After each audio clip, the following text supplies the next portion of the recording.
அனைவருக்கும் வணக்கம். நம்ம இப்போ பார்க்க போகிறது நடப்பு நிகழ்வுகள் மே 26லேருந்து மே 29 ஆகிய 4 நாட்களின் நடப்பு நிகழ்வுகள் இந்த பகுதியில் பார்ப்போம்.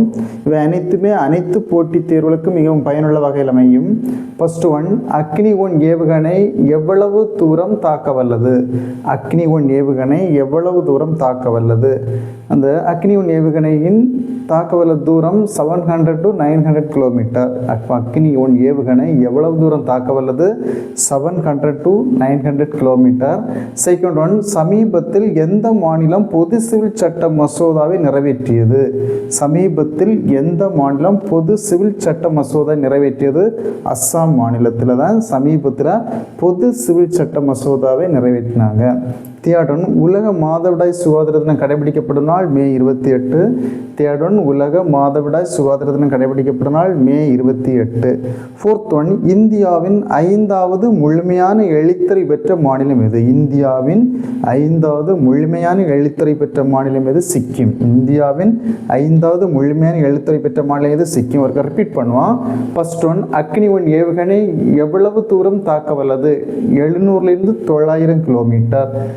செகண்ட் ஒன், சமீபத்தில் எந்த மாநிலம் பொது சிவில் சட்ட மசோதாவை நிறைவேற்றியது? அஸ்ஸாம். தேர்ட் ஒன், உலக மாதவிடாய் சுகாதார தினம் கடைபிடிக்கப்படும் நாள் மே 28. ஃபோர்த் ஒன், இந்தியாவின் 5வது முழுமையான எழுத்துறை பெற்ற மாநிலம் எது? சிக்கிம்.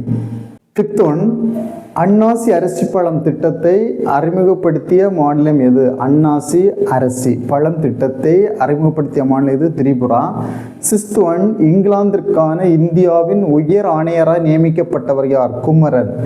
சிக்ஸ்த் ஒன், இங்கிலாந்திற்கான இந்தியாவின் உயர் ஆணையராக நியமிக்கப்பட்டவர் யார்? குமரன். செவன்த் ஒன், உலக பட்டினி தினம் கடைபிடிக்கப்படும் நாள் மே 28. உலக பட்டினி தினம் கடைபிடிக்கப்படும் நாள் மே 28. எய்த் ஒன், சர்வதேச ஐக்கிய நாடுகள் அமைதிப்படை வீரர்கள் தினம் மே 29. எய்த் ஒன், சர்வதேச ஐக்கிய நாடுகள் அமைதிப்படை வீரர்கள் தினம் மே 29. இதுக்கு ரிப்பீட் பண்ணுவோம். ஃபிஃப்த் ஒன், அன்னாசி அரிசி பழம் திட்டத்தை அறிமுகப்படுத்திய மாநிலம் இது? திரிபுரா. சிக்ஸ்த் ஒன், இங்கிலாந்திற்கான இந்தியாவின் உயர் ஆணையராக நியமிக்கப்பட்டவர் யார்? குமரன். செவன்த் ஒன், உலக பட்டினி தினம் கடைபிடிக்கப்படும் நாள் மே 28.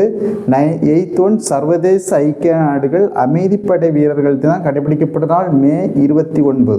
இதுபோன்று போட்டித் தேர்வுக்கு தேவையான நிறைய தகவலை தெரிந்து கொள்வதற்கு நம்முடைய SSA அகாடமி யூடியூப் சேனலை சப்ஸ்கிரைப் பண்ணாதவங்க சப்ஸ்கிரைப் பண்ணுங்க. நன்றி, வணக்கம்.